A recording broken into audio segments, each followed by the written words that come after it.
Okay, well, good morning, everybody, and welcome to our webinar.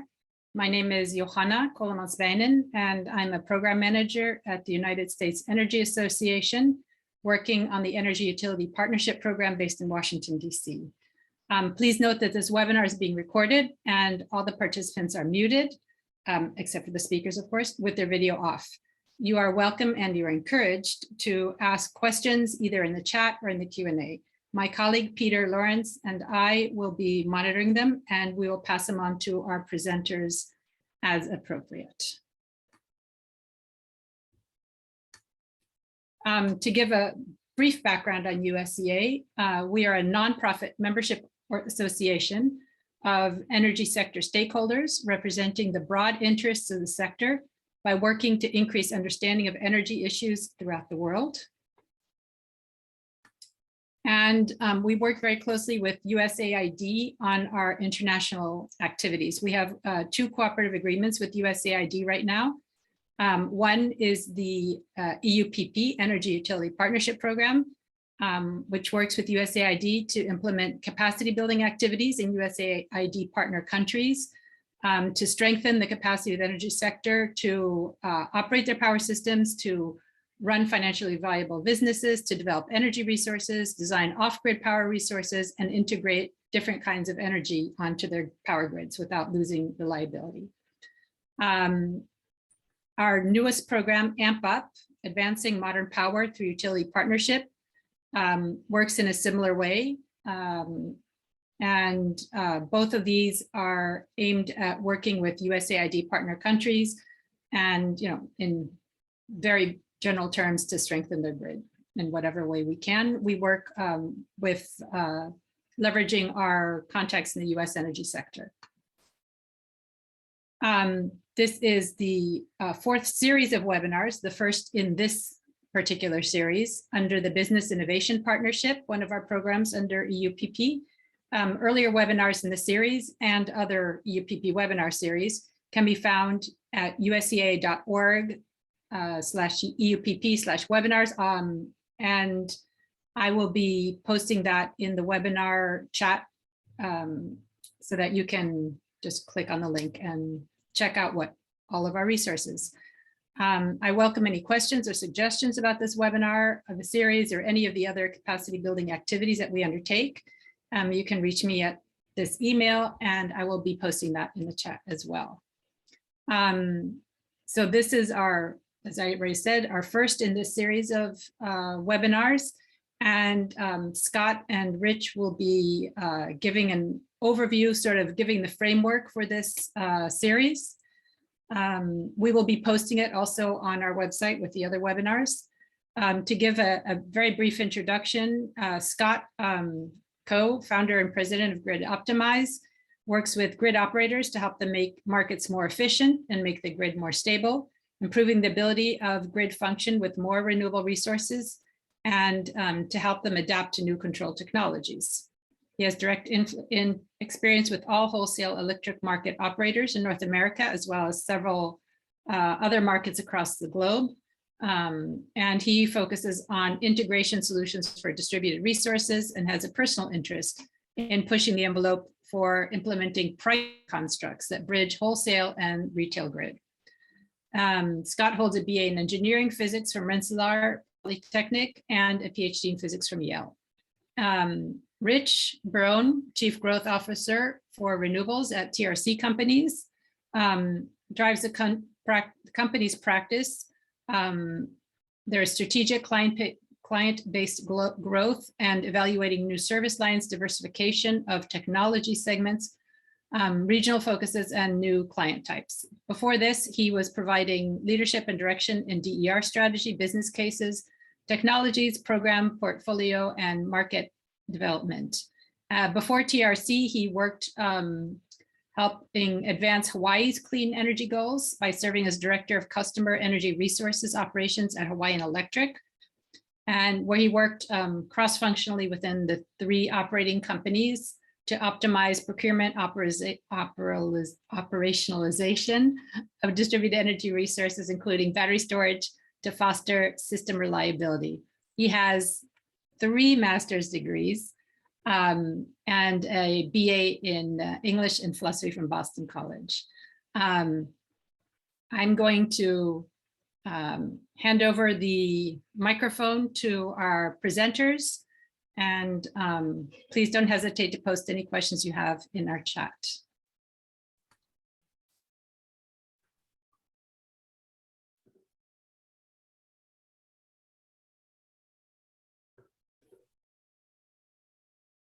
Okay. Welcome, everyone. As Johanna mentioned, Rich and I will be giving today's introduction to this series. This is the Energy Management System series, and we'll talk about what that means in today's presentation. Again, my name is Scott Coe. I have a little company called Grid Optimize, and you heard a little bit about me. My specialty is wholesale markets. Rich, say hello, please. Hello, please. Hi, everybody. Thank you, by the way, USEA, Johanna, for the opportunity to work on this and present this series to each and every one of you. As Johanna mentioned, my name is Rich Barone. I should correct everyone. I just recently left DRC in my Chief Growth Officer role. I've now put out my own shingle with Get Smart as a consultancy that frankly focuses on many of the issues that we're about to talk through today. So, without further ado, and we'll just transition here. Before we get into the overview and some of the content, it's important to note that both Scott and I are here as representatives of the Peak Load Management Alliance, PLMA, which is the voice of load management practitioners. PLMA is an organization with which I have personally been involved since 2013. And it's a very unique organization. It is a 501c6 nonprofit organization, very much volunteer run, managed by a very lean and hyper-productive professional staff. We really focus on sharing of best practices and building a community of practitioners within the management of distributed energy, customer-sited distributed energy resources. Pretty wide array of opportunities to engage as a volunteer, various interest groups, affinity groups, and other planning functions within the organization. As mentioned, it is volunteer-led, and volunteers do take on a tremendous amount of the responsibility. I'll underscore the note on the left side. We're very much a welcoming community. It does feel quite a bit like a family and has migrated from what was initially a demand response organization in its early days to focusing much more on the dynamics of distributed energy resources. And just a little plug here, shameless self-promotion. PLMA has 2 in-person conferences a year. We had a bit of a hiatus during COVID.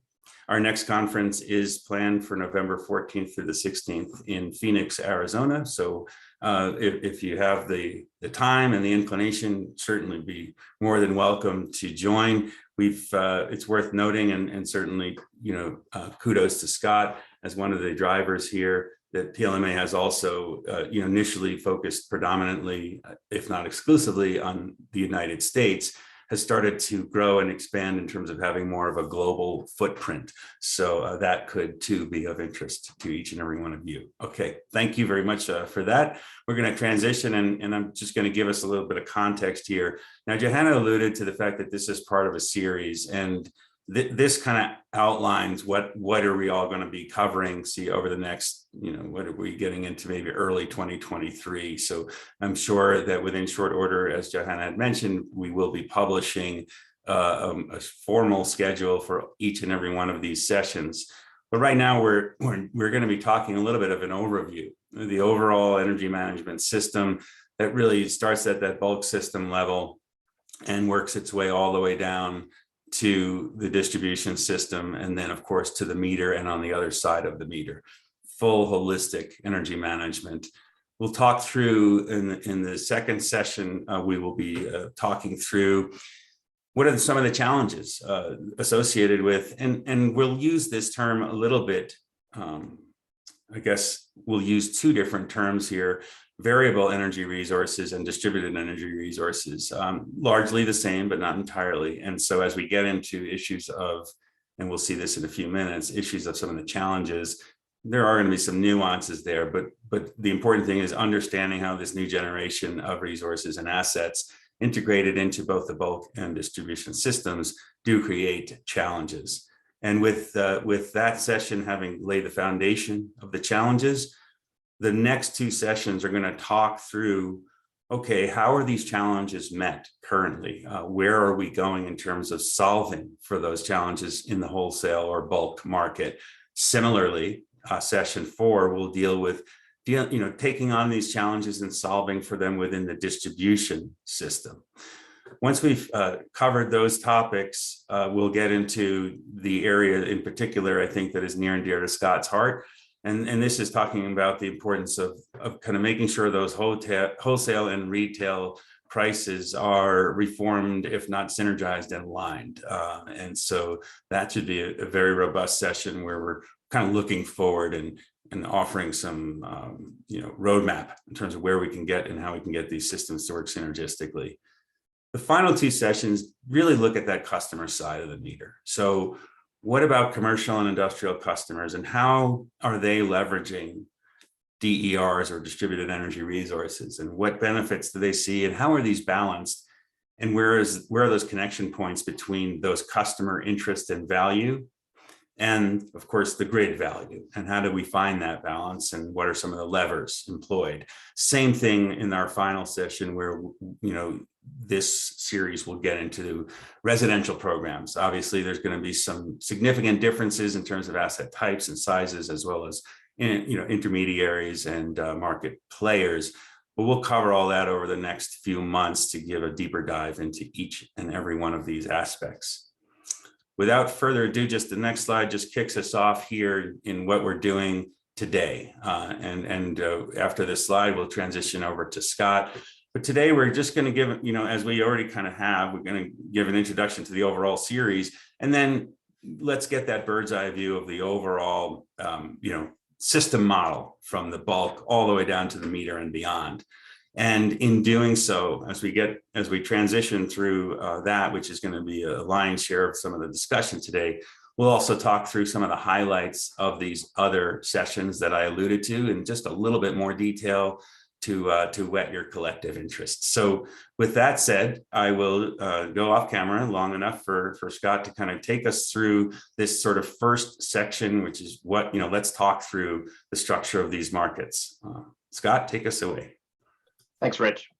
So the first question we had when USEA approached Rich and I was, what do you mean by energy management systems? Because energy management systems mean something different to different players in the electricity ecosystem. So this is a little graphic that hopefully sort of gives a little bit of a perspective on how the electricity grid is organized in different regions, and how we're trying to put the different seminar series in content pieces in sort of logical areas. So if you think about the grid on the left, from generation through transmission, distribution, all the way down to load, you can think about that grid in 3 different ways across the top. Who's taking financial risk in that area, who owns the assets in that area, and who operates the assets in that area. And hopefully those top elements will make more sense as we go through this. Historically, and probably in a lot of the countries that you are in, and definitely in a lot of places in the United States, still, we have vertically integrated utilities that cover the entire value stream from generation all the way down to the end use customer. And it's only the customer who owns the electricity consuming assets and operates those things. So washing machines and electric lights and everything that's in a home or an industry or a commercial building. So the vertical utility owns all the assets, they operate all the assets, and they're generally taking the financial risk. Often that is government oversight in place to make sure that profits are reasonable because of the monopoly configuration in this way. The customer owns those loads and is generally seeing a fairly stable price, again, that the government usually helps to stabilize. So in the US in particular, as well as in Europe in many different countries, we have seen a breaking up of this model.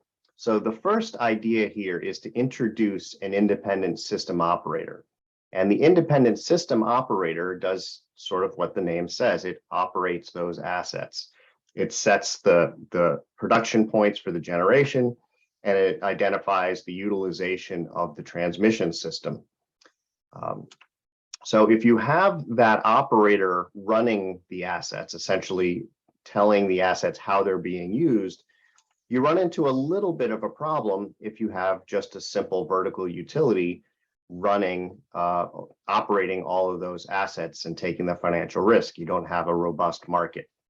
So what is typically done is the generation and the transmission is divested from that vertical utility, and you now end up with multiple generation, potentially multiple transmission companies, and usually a distribution utility that is still a monopoly.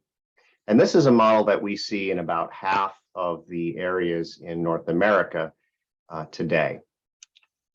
The transmission resources are divested, and there's competition as well in the transmission space. And this works fairly well and has been a fairly stable model for many places around the world. In additional places, we have seen the breaking up of one piece of the distribution utility, and that is taking on the financial risk of procuring and delivering just the energy component.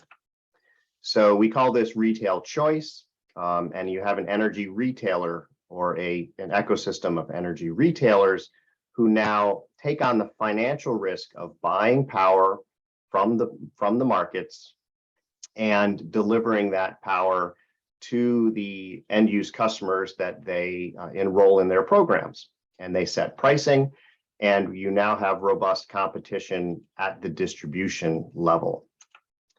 So this retail choice can coexist with wholesale markets.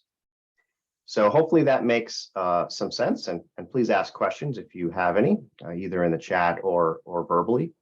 And this is sort of the most advanced model we have today around what the ecosystem of players look like in the electric utility space.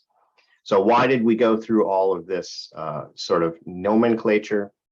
The idea is to now take this seminar series and talk about managing energy at all these different locations on the grid.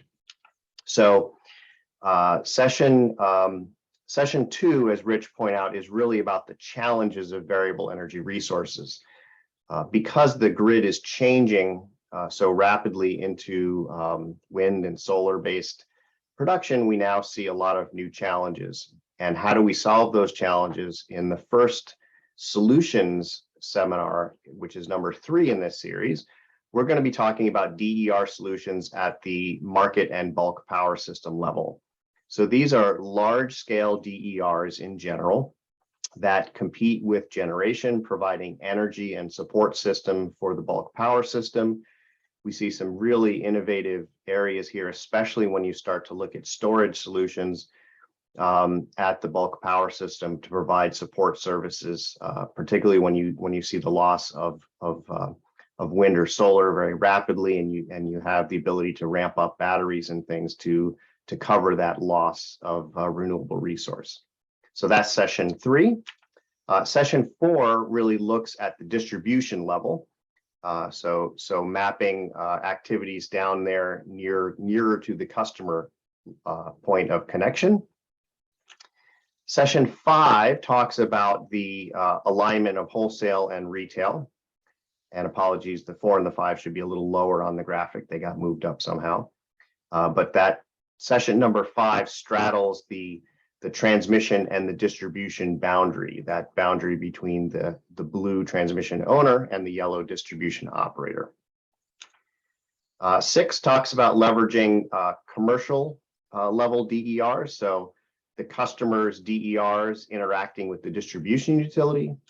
And finally, number 7 looks at a similar construct with much smaller DERs here at residential customer levels, also interacting with the local distribution utility.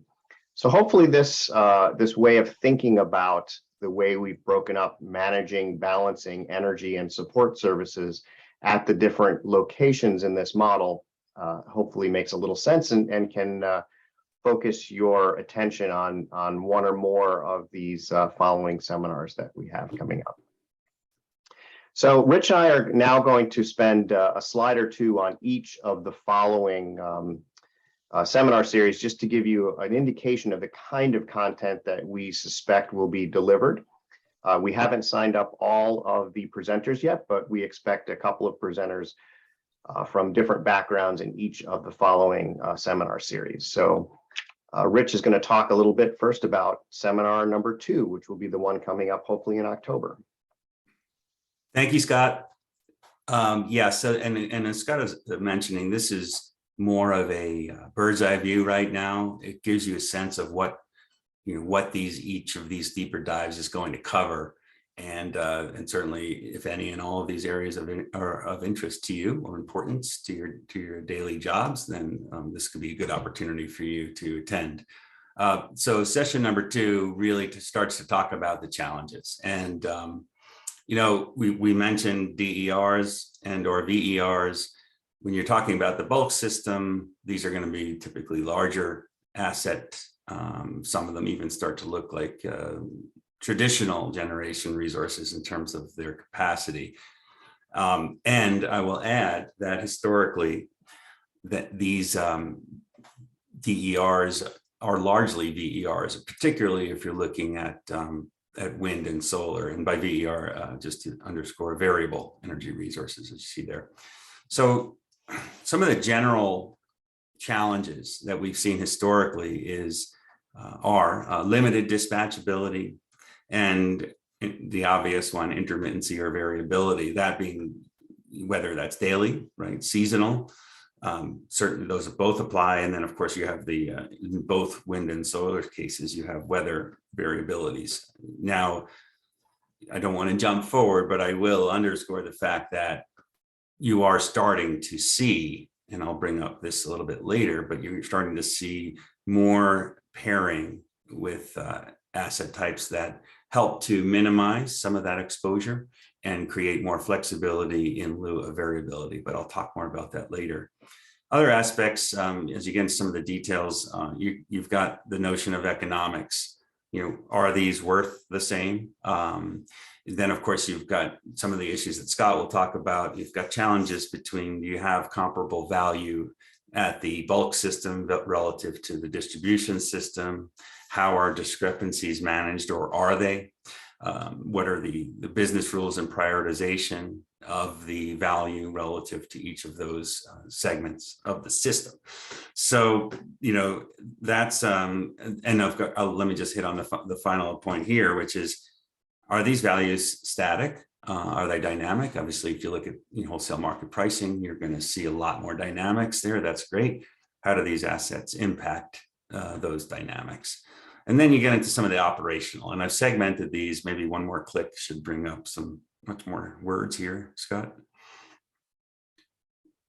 Great, thank you. Sort of split these up into the bulk system and the distribution system. And these are important because these are a table setting, right? And I'll talk through them very, very briefly.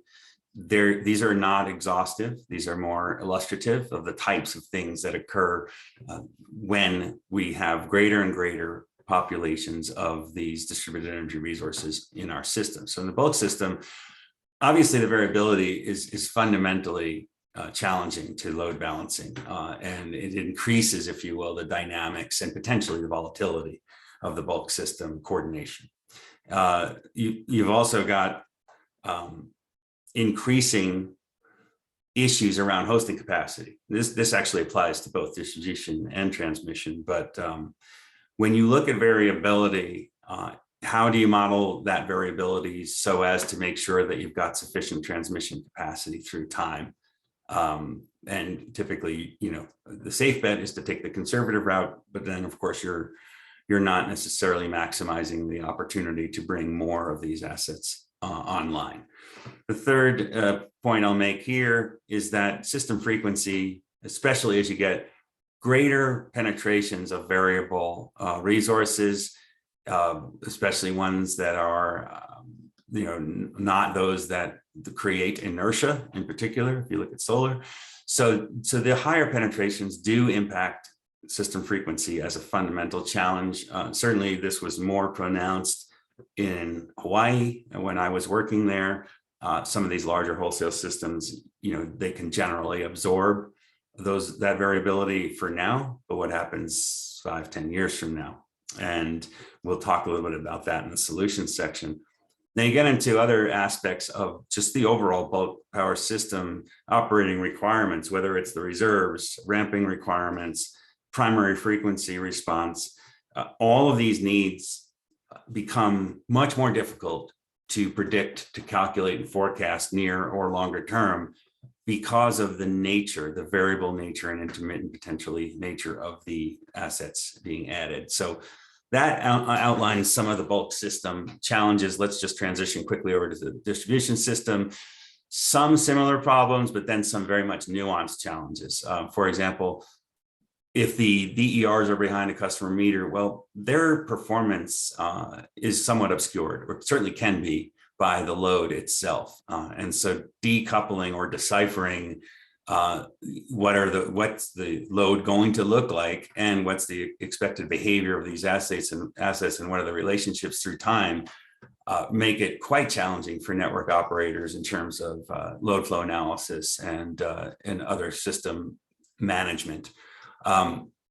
You've also got your general operational schemes are going to be impacted. And so, as alluded to, whether that's switching or other impacts of load flow analysis, power quality can be very much impacted by these systems as well. And I have a few more data points on some of these problems later, but at a very high level, you've also got your daytime net loads are starting to change significantly. And then cybersecurity. You now have online assets that sit outside of the utility's control, but are increasingly being leveraged for operating the system. So how do you maintain the security, knowing that any system is only as strong as its weakest link? So that's a little flavor of what that session will cover. And I think it's going to be enlightening, if not somewhat intimidating. Next slide, Scott, if you don't mind.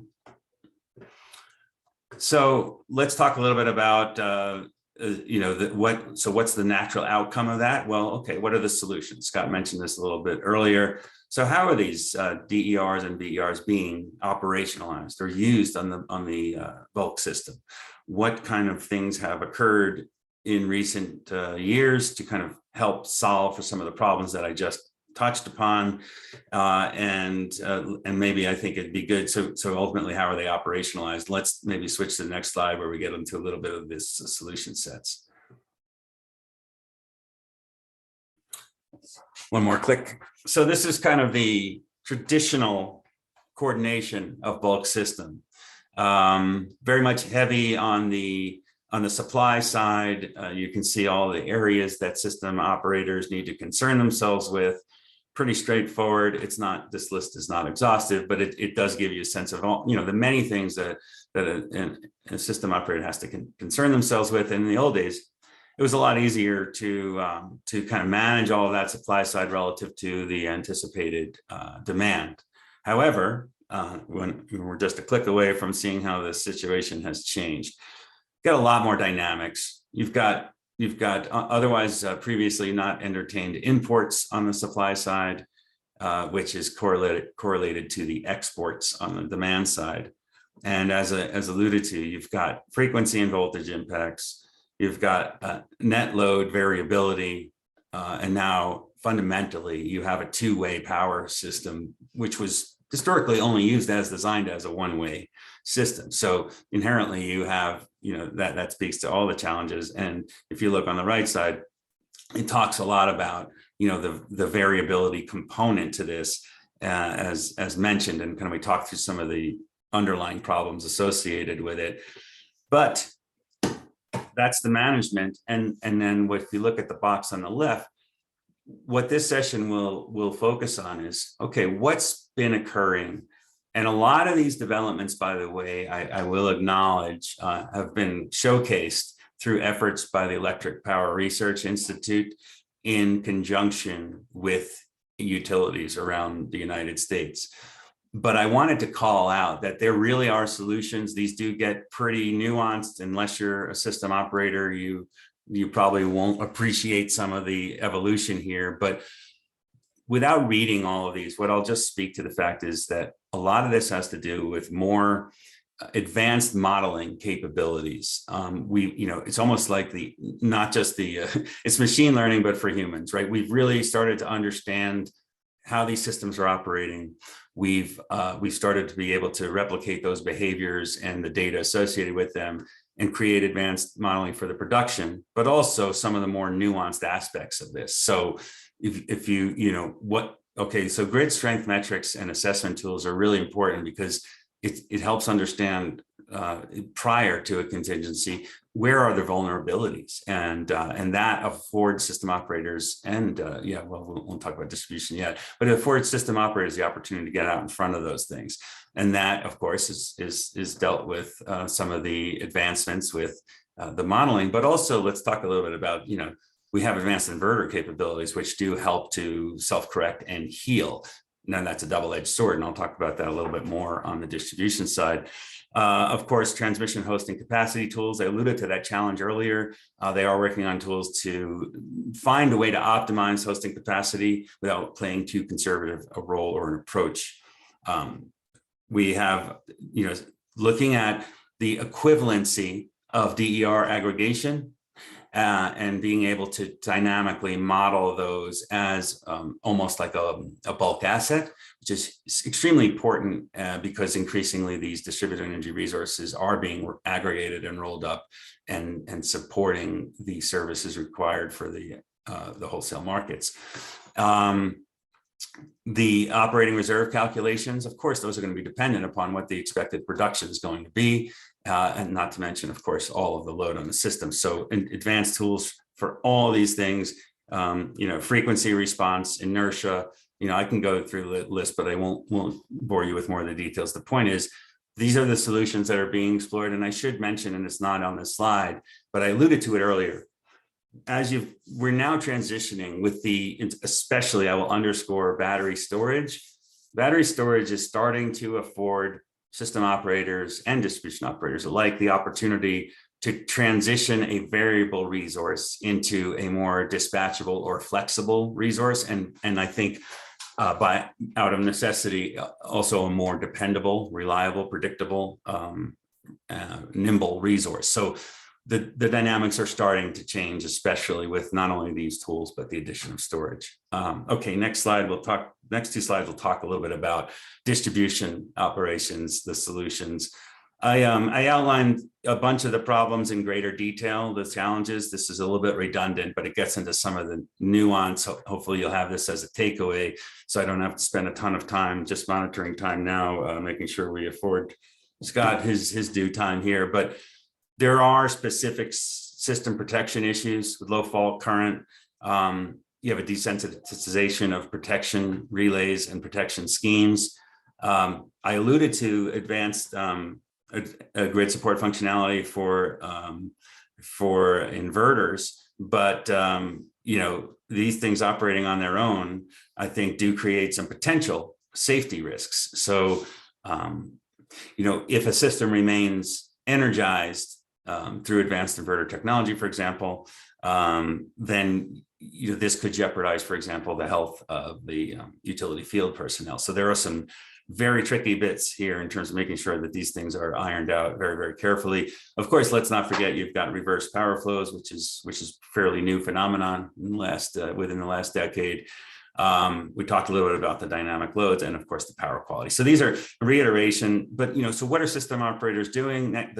When we get to the next slide in a minute, you'll start to look at some of how those information and operational technologies come into play to help operators rather than create the challenges. But there's an emphasis on their situational awareness through grid modernization and other tools, IT tools. And there it is, integrative IT solutions. You cannot operate these things in silos. These are all interconnected, and maybe historically distributed assets or demand response maybe have not been operationally connected. So there's a transformation afoot. Communications are a big part of this. Looking at a lot of movements towards advanced communications, private networks, field area networks, 5G, et cetera. And then all of the advancements around analytics, machine learning and big data, and how these things should be operating and how to build schemes based on the information derived from those advanced models. So very high level, here are some advancements and solutions before we get into the overall IT architecture. Adaptive relaying and remote adjustments is something that is taking more and more structure in the market, taking advantage of the upside of those capabilities rather than exposing the system to some of the actual downside of those. And of course, you can throw in some of the voltage control and supervisory. And a lot of that's taking place actually, not just with SCADA tied, advanced distribution devices, but also the smarts on the devices that sit behind the meter in many cases. And just to be clear, by the way, not all, and we'll see this in the next slide, not all distributed energy resources sit on the customer side. There are many that also sit grid tied on the utility side of that model. We've had advancements with IEC 1547 2018. And of course, I alluded to battery storage. This doesn't just mitigate some of the intermittency or variability, but it also supports power quality. And then finally, being able to have remote control of those assets and being able to have batteries deployed allow for that load flexibility. So it mitigates that low net daytime loads, right? So you can actually load build now, and that kind of affords the opportunity for systems to take advantage of the production when it's there. So we're starting to see a paradigm shift of really more managing the demand to meet supply. The next slide is just an indicative architecture. Now, the box on the right talks about what are some of the, we're going to get into this later in the final session, but it does talk about what are some of the mechanisms that utilities have employed to take advantage, if you will, favorably of customer-sided assets. The picture on the right, which I thought was a good one, I grabbed that online, and it actually is very reflective, I think, of at least generically, a lot of the models.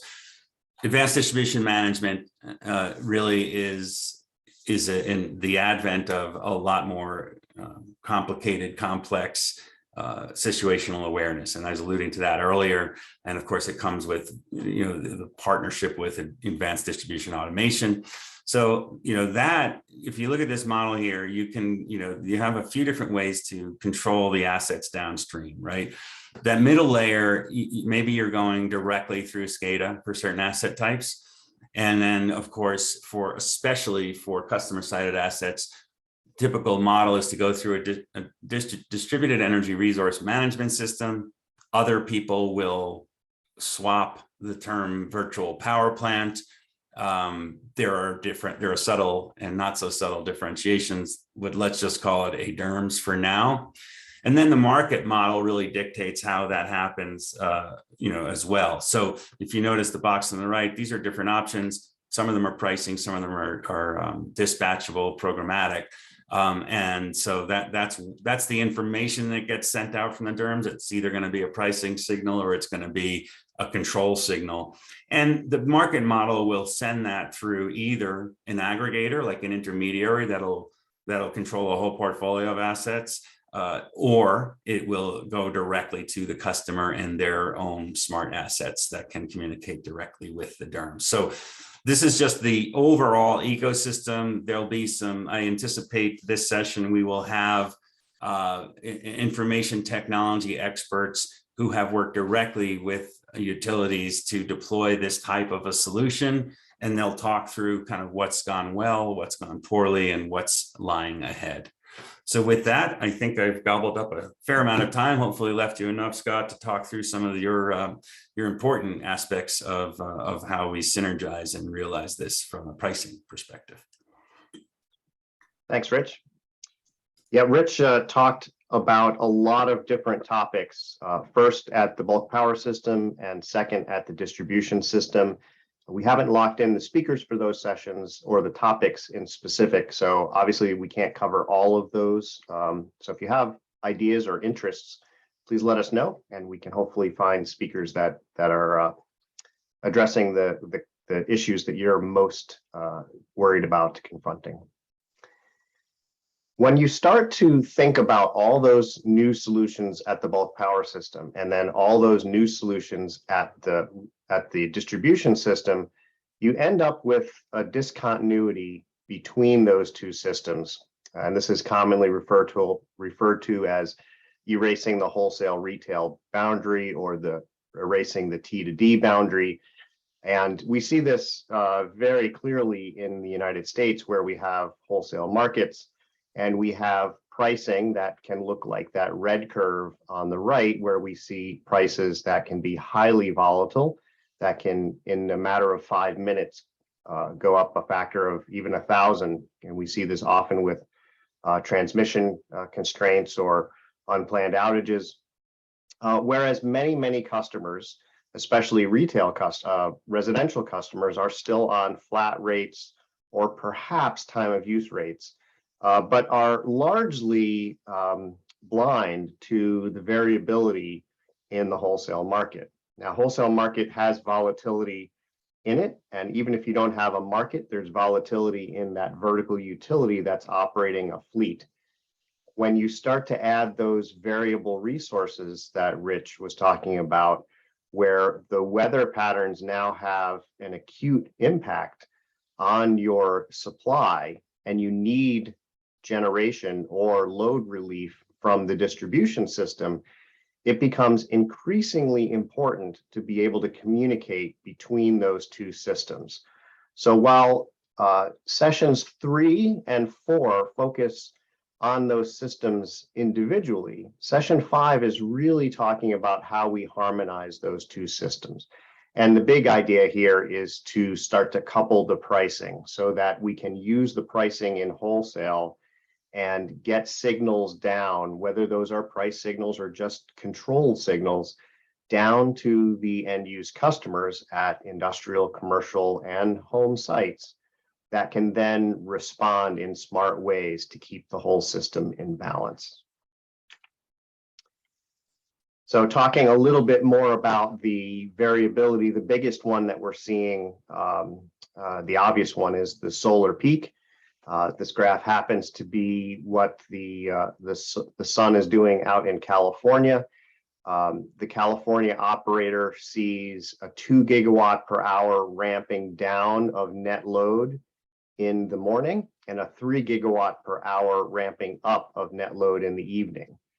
And this is, of course, due to all the embedded solar that's out there. And as you can see from the graph, right now the operator is using some controllable hydro and thermal units, but is using a lot of their import and export capabilities with neighbors to balance this.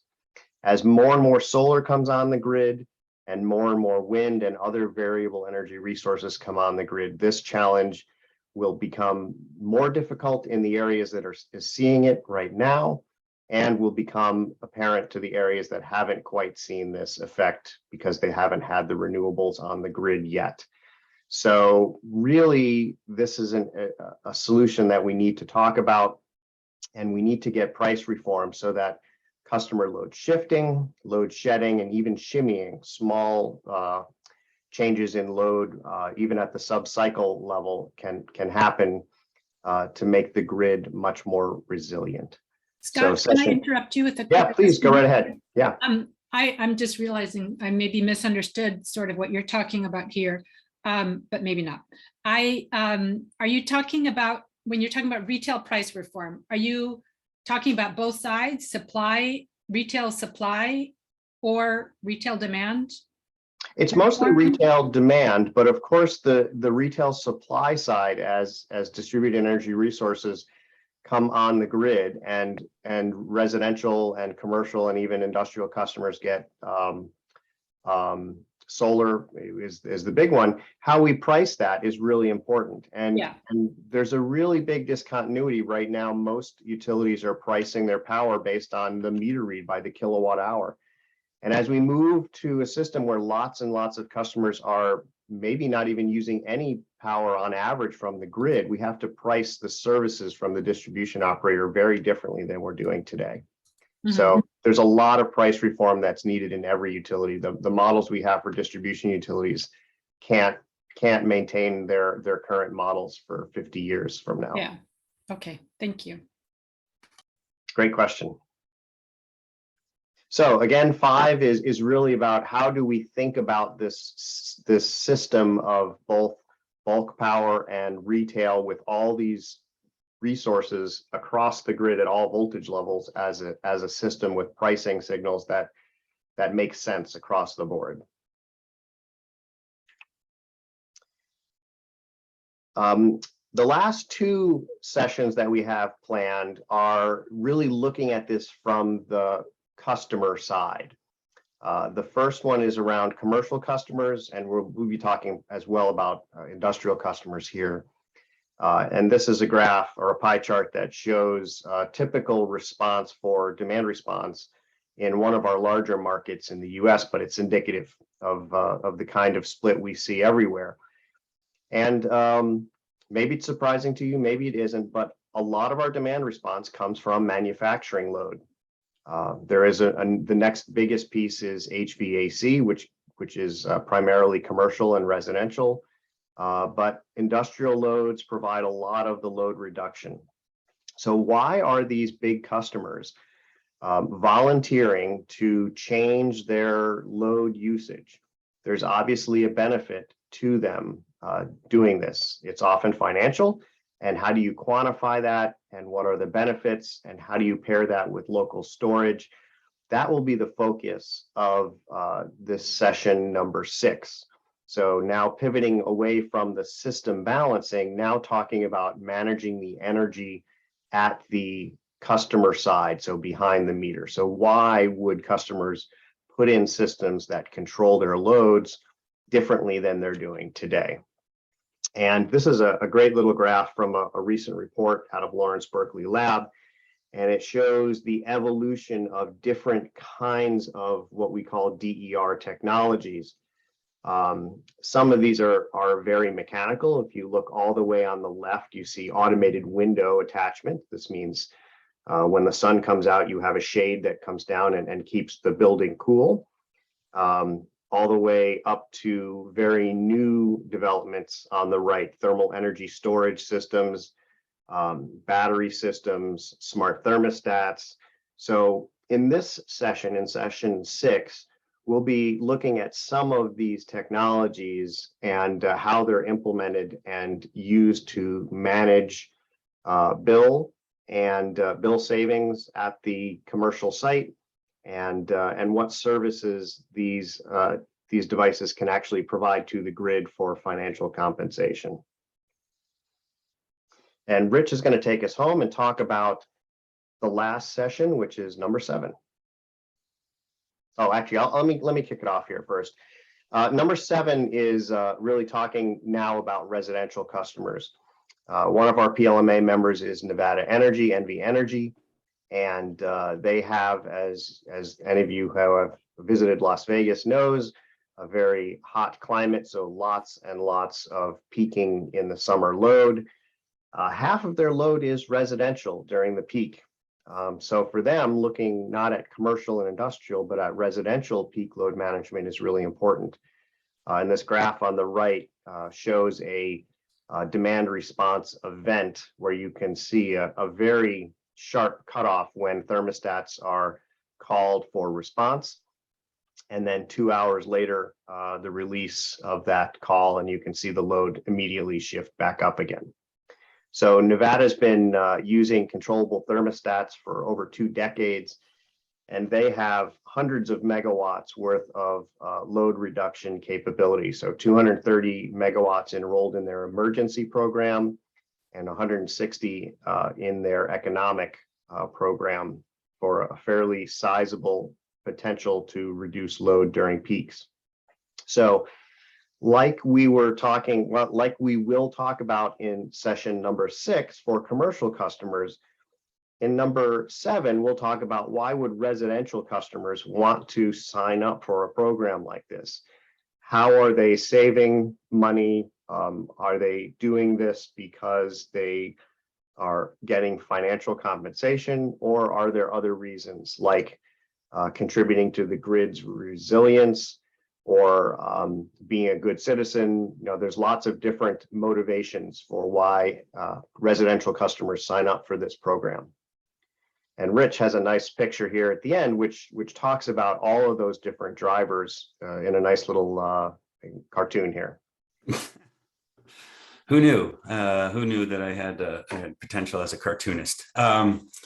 First of all, I just wanted to say that I for one am very grateful that we've got, as an industry, we've got people like Scott, and in particular Scott, focusing on some of the very, very deep challenges around economics and market structures, because it seems clear to me that that's where much of this is going, if not all of it. Who knows, but certainly it's a big part of this. So just wanted to kind of acknowledge that I've gotten to work with Scott for several years now, and really appreciate what he's bringing to the industry.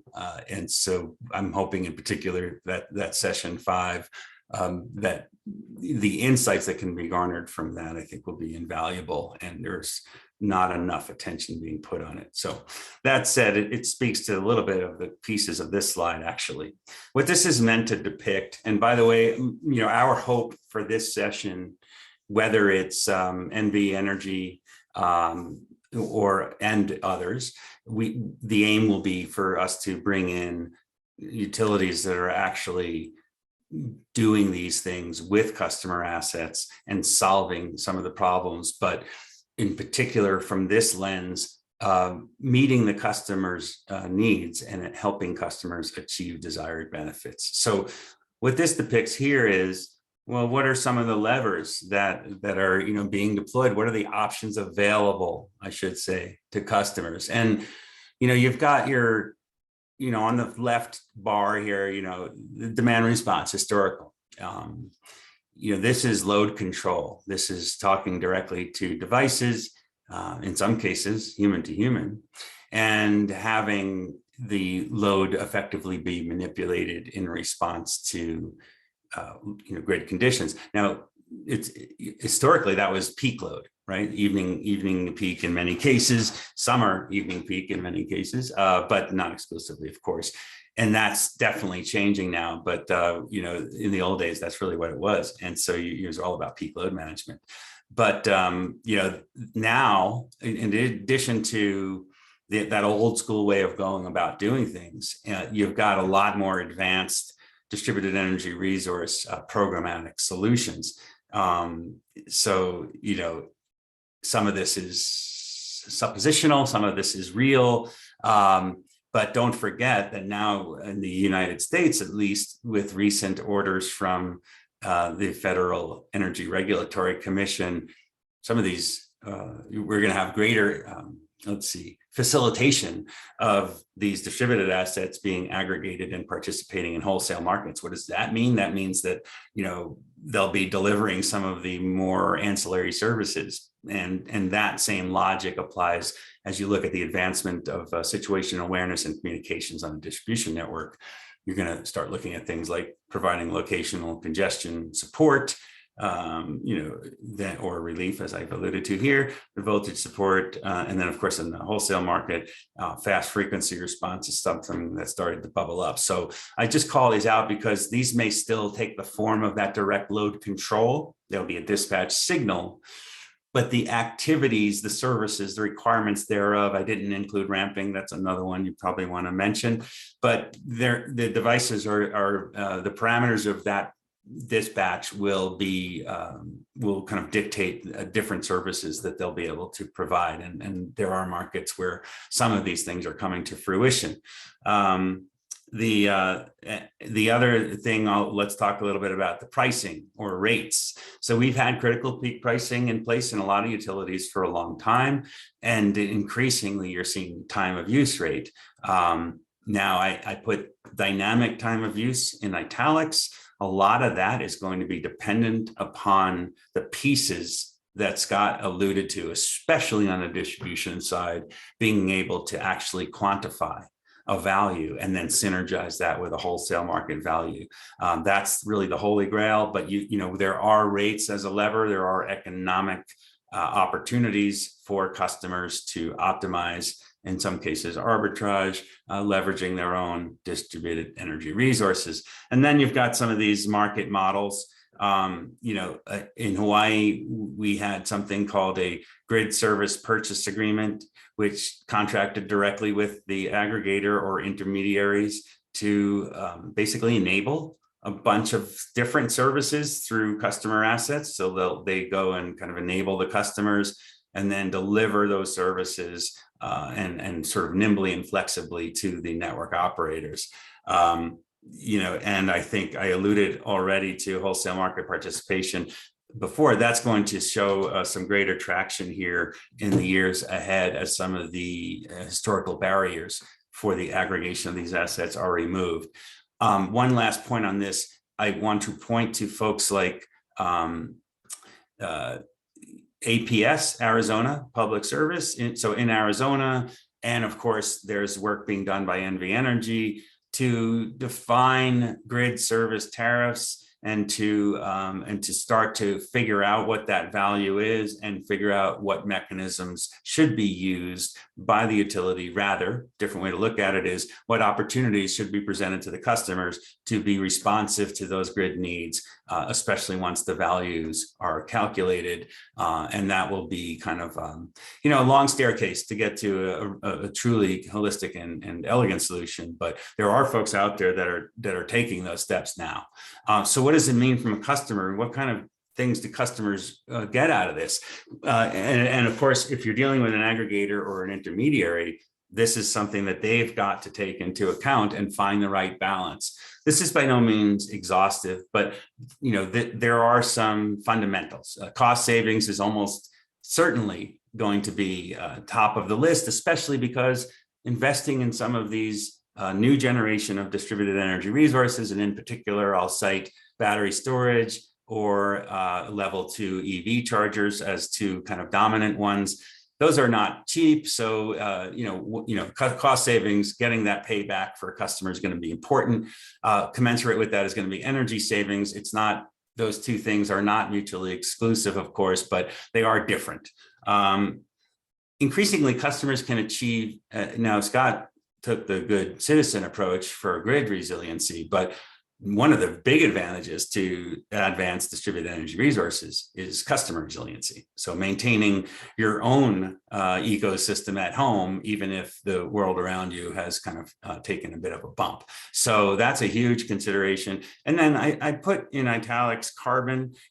We see this as something that's going to take a front seat moving forward as part of this benefits. Now, that could turn into monetary value. It doesn't have to, right? That could be a driver unto itself. And it generally falls under the, you know, do the right thing category. But this just spells out when utilities are looking at developing these options on the left, they have to be cognizant of what the customer benefits are and how much of those benefits can a utility help provide while still keeping in the forefront of the collective utility mind the reliable delivery of electricity and maintenance of a resilient grid. So that should be a really interesting session as we get into some real world examples of some of these types of opportunities for customers. And that is all we have in terms of slides as far as I'm aware, and we're right at the top of the hour. Scott, if you wanted to maybe offer any closing remarks, otherwise I think Johanna, we're back to you. Thank you so much. Scott, do you have any last comments?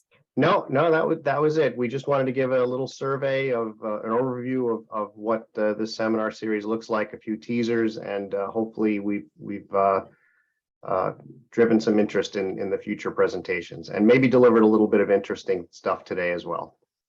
Yes, I think so. Of course, I'm biased. Thank you both so much. As I commented in the chat, it seems the chat is disabled. I apologize for that. But the Q&A this is the last call for questions. If anybody, please note in the chat, I posted quite a few resources, how to contact us, how to see our webinars, how to find out more about the Peak Load Management Alliance. Also some comments from one of our attendees, Oscar Valdez, who had quite a few comments, and there's one more that I need to paste in. Maybe Peter, could you do that quickly? Finally, we do have a question here. It is widely believed that a vertical utility has a better chance of driving value to the regulator since they can talk of peak avoidance. Is this true? I don't know who wants to take that one. I guess the follow-up question would be, as opposed to a higher voltage or a retailer. And I guess we could answer it in both cases. I would think as opposed to a disaggregated utility or something like that.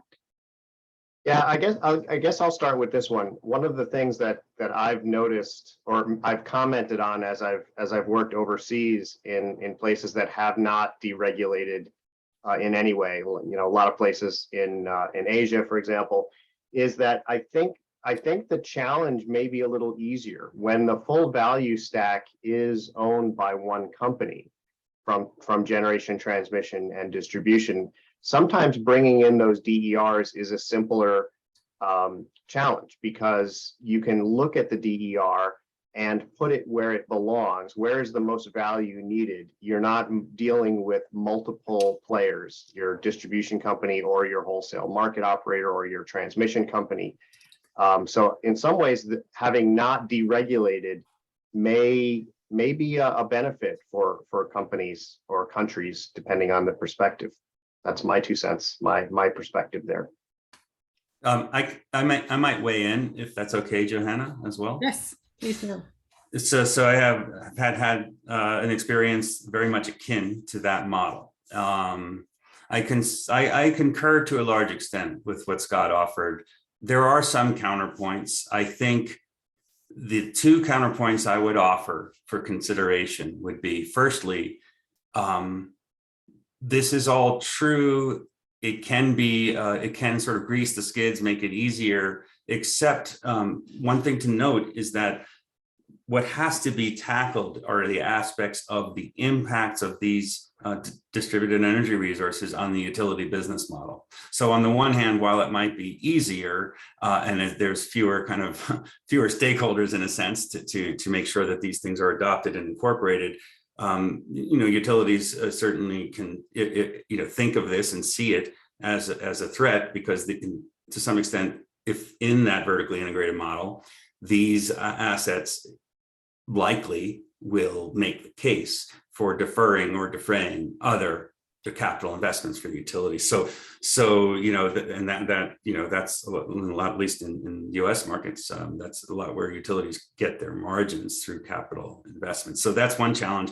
The other is just generally the notion of competition, right? So does competition actually foster better economics, better value for the customers and the overall economic efficiency of the system, or not? I think the jury's still out on that, but it's something worth considering when you're contemplating the vertically integrated approach in terms of pros and cons. And I now see the question there on the right, so it can also add, now that I've read the question fully.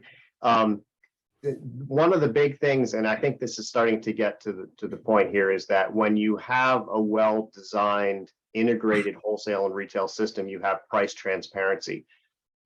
As I remember maybe 15 years ago, it was very common when demand response was just getting off the ground, a vertical utility wouldn't know how to price the demand response because there was no benchmark, there was no price visibility. So again, having that price signal that's coming from a well-integrated wholesale and retail system that values the contributions both for energy and support services, I think is really important. So.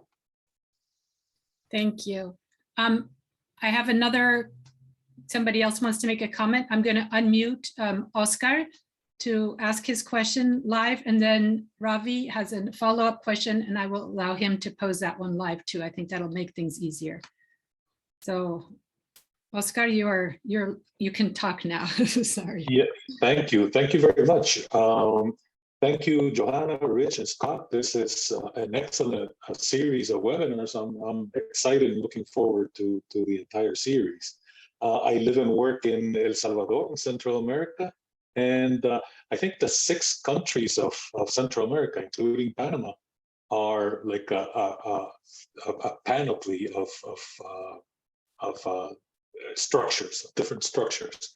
Honduras and Costa Rica, for example, retained a vertical integration. Honduras maybe introduced a little bit of wholesale competition, but with a single buyer.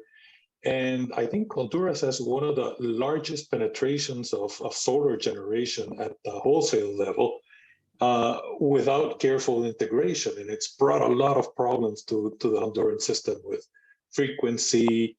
They haven't invested enough in transmission. So a lot of solar generation happens in the south of the country, but it's not transmitted properly to the north of the country where industry is located on the Caribbean coast. Costa Rica has been a vertical monopoly, a completely integrated vertical monopoly, and hardly any solar installation happening in Costa Rica. Guatemala, El Salvador, and Panama advanced the most in terms of market reform, and there's been a lot of solar penetration in both countries, but in El Salvador, I'm facing professionally the challenges of getting agreements in place to commercialize distributed generation. It's like the distributor is in the way. How do we price and allocate capacity payments?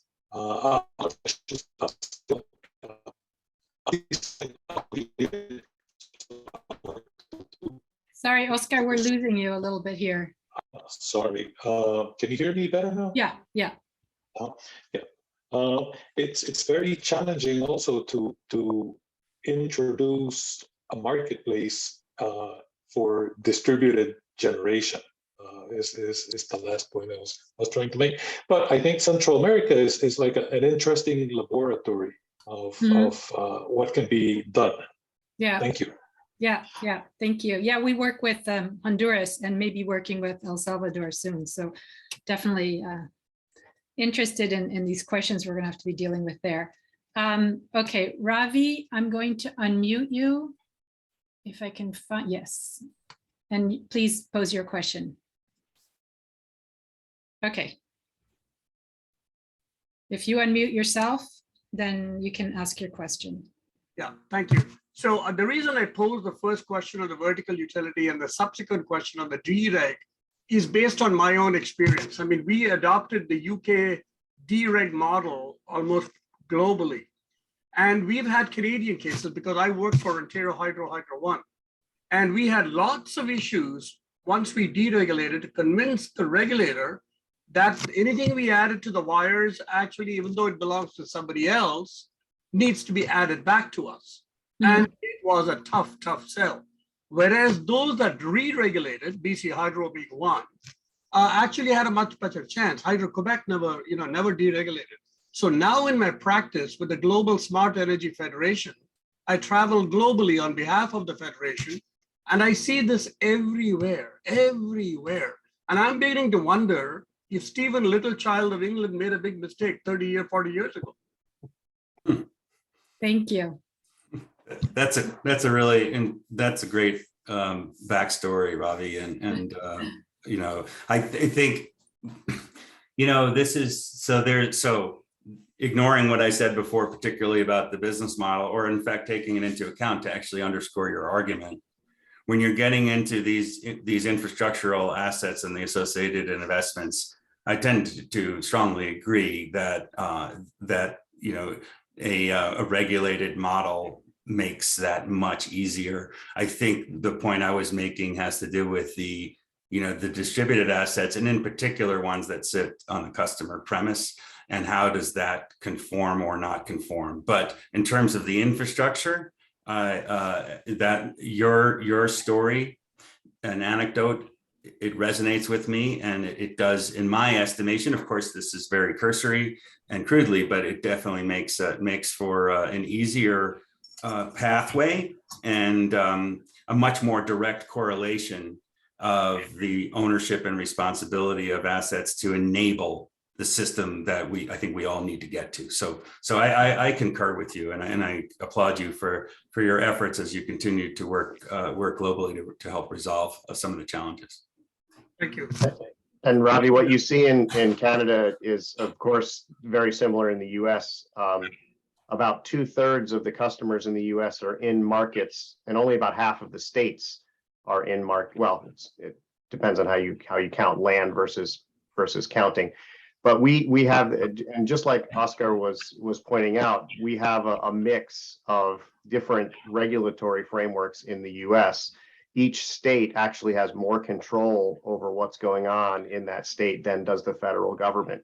So we see a wide variety of different models in the US. So the US is also similar in that if you want to find an example of something that doesn't work, we can probably find a state. If you want to find an example of something that does work, we can probably find a different state that it's working in. And those states succeed in some places and fail in others. And a lot of it, I think, comes back to Ravi's comment about whether they've deregulated. Some things have, the deregulation has really helped things. And price visibility is the key thing I'll point to. You really know what the value of energy is in time and trending when you have those deregulated markets. In those vertical utilities, it's very opaque, but it's also very simple to interact and maybe get things done. So speed to market can happen a lot faster, but true value is harder to find. So there's lots of pros and cons, and hopefully the series will illuminate some of that. Yeah, and I agree with you, right? But look at the political scenario globally. The political interference on the price volatility has taken us back to flatlining everything on affordability, including Ontario. I was just going to say Ontario is the biggest example of that one. Yes. Yeah, your time of use was the first one in the world for us. And yet now we have gone to subsidy thanks to political interference. So the question I guess I'm trying to wrestle with is, everywhere in Asia, I see political interference. Probably in Texas, you're going to see political interference, maybe California now. So all this transparency leads to what when the people's will is against you? Yeah, that's a real issue, and other companies, well, especially with the high energy prices currently, that's really a big UK is another one, right? UK just put a cap rate for 2 years when the new prime minister came. So I don't know. I think we need to revisit this. Yeah. And say, what is the people's will? And is there like a salmon run? You run from the back and you come to the front and say, what should be the infrastructure? Because I applaud you guys. I mean, you guys have literally analyzed all the hot pieces as it comes together. I mean, kudos to you both. But I see these Achilles heels, right? And that's the people. And the people's will goes against all that. They don't understand all this. All they want is, I don't like it. I don't like this. I like that, right? That's it. And then they vote. Yeah, yeah. And their elected leaders are the ones that then appoint the regulators. Yeah, Right. Yeah. And Okay. there's a new variable, and that is, or they go out and buy a DER, right? So customers are buying, and myself included, batteries for their own homes, and that is affecting the grid, whether the grid wants that effect or not. Sometimes for good, sometimes not for good. So especially in those last two seminars, we're going to look at why customers are doing things that they're doing, and how that benefits and maybe challenges the But utility. it's not even the batteries, right? We get tax incentives, which is again the people's incentive.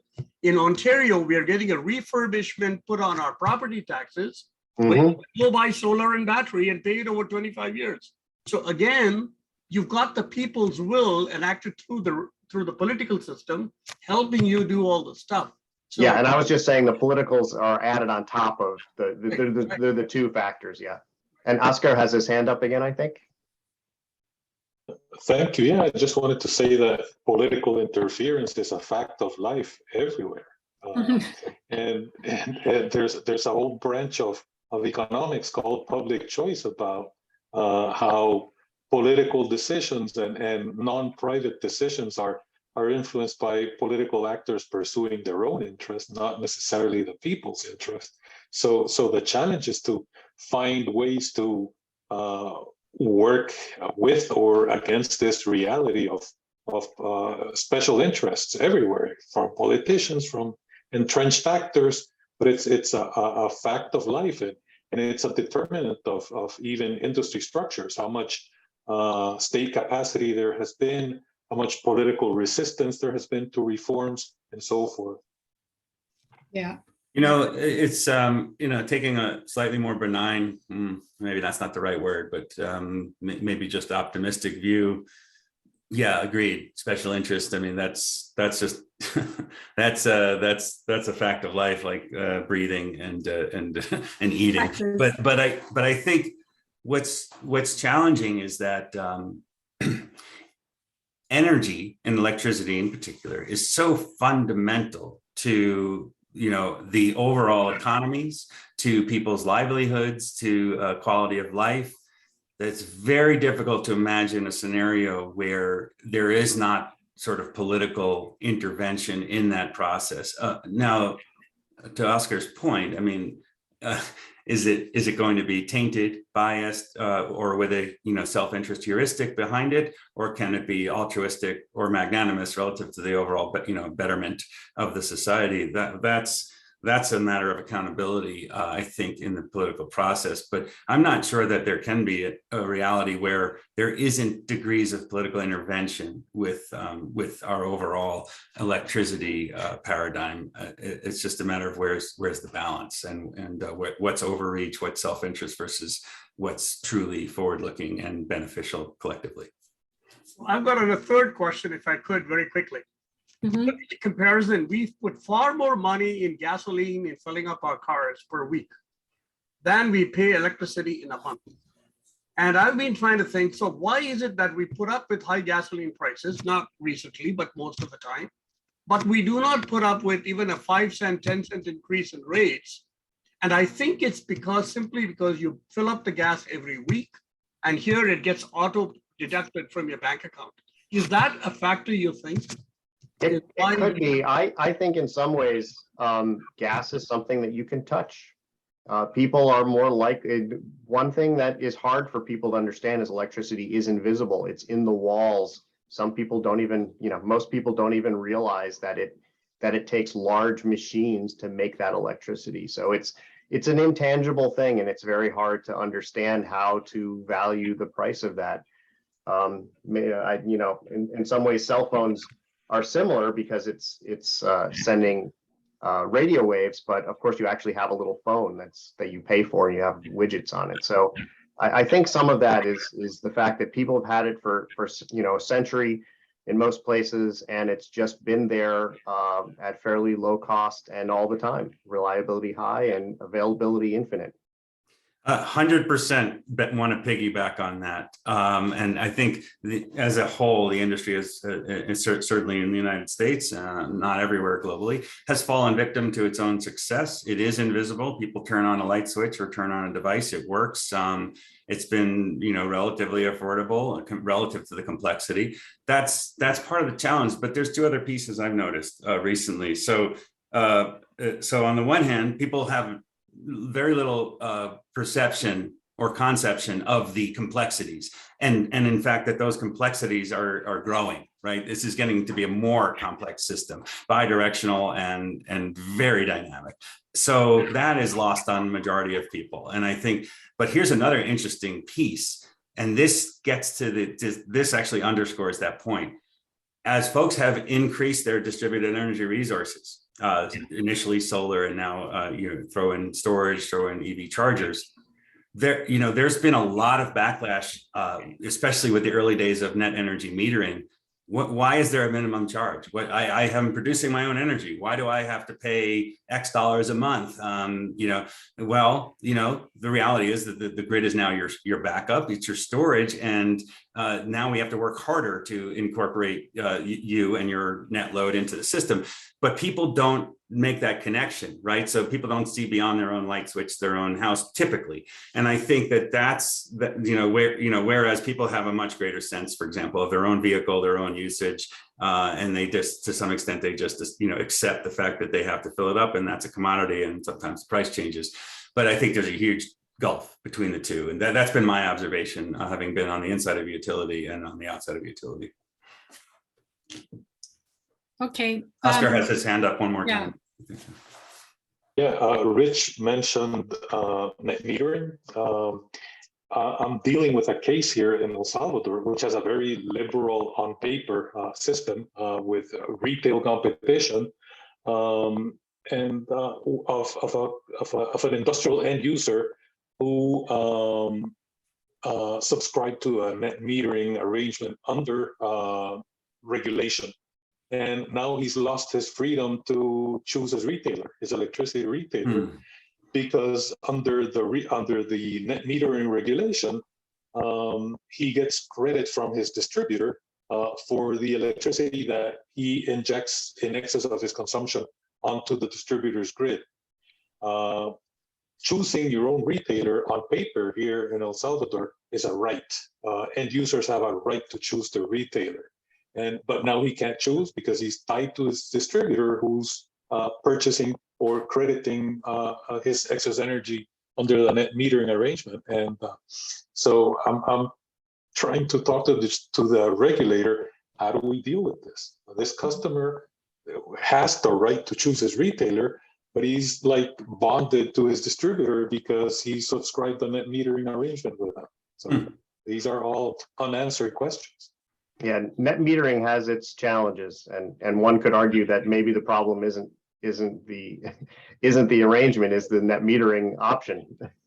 Yeah, well, there certainly one immediate thought, and without any knowledge of precedent, but except for stuff that I worked on on Oahu in particular, I wonder if decoupling. This gets into different costs, but certainly just treating the meter with a retailer, but having some semblance of almost a power purchase agreement with the distributor to kind of separate those two things. Wondering if that's a viable path forward. I don't know. I'm just sort of spitballing here, but to me, it's you got a conundrum in front of you because you've got a customer right being violated by a contractual obligation, and that doesn't seem like that's a good precedent for your market. In Europe, especially the Lower Saxony, Germany, Austria, Belgium, it is with the energy retailer. So as you mentioned, Rich, it is a decoupling that takes place on paper. So you inject your electrons one way, but all your commercial activity is done through the retailer.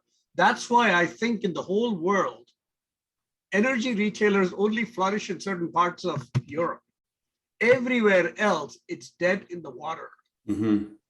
The utility is the only interface with the customer. So I don't know what it is that drives the Austrians to one way, but certainly, it's dead everywhere else.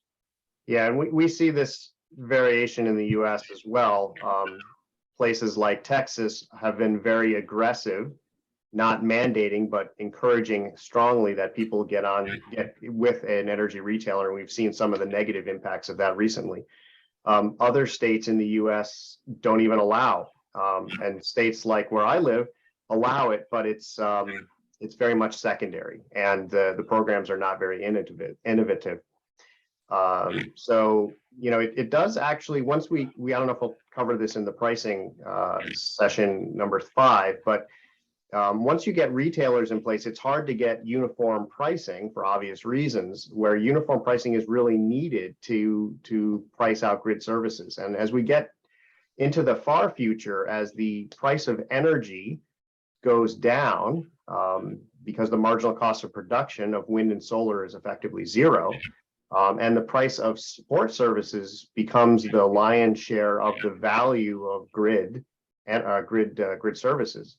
The distributor is the one who needs to buy those services, not the retailer. So we have a lot of changes coming. Okay, well, that sounds like a really good stopping point. We are way over time, but this has been a fascinating discussion. Thank you so much to our active attendees as well as our expert presenters. And we will keep you posted on upcoming webinars in this series. And I will also be sending out a link with a PDF of the presentation and a link to the recording. Have a great rest of your day. Thank you for joining us. And for those of you who stuck with us to the end, have a great day. Bye-bye.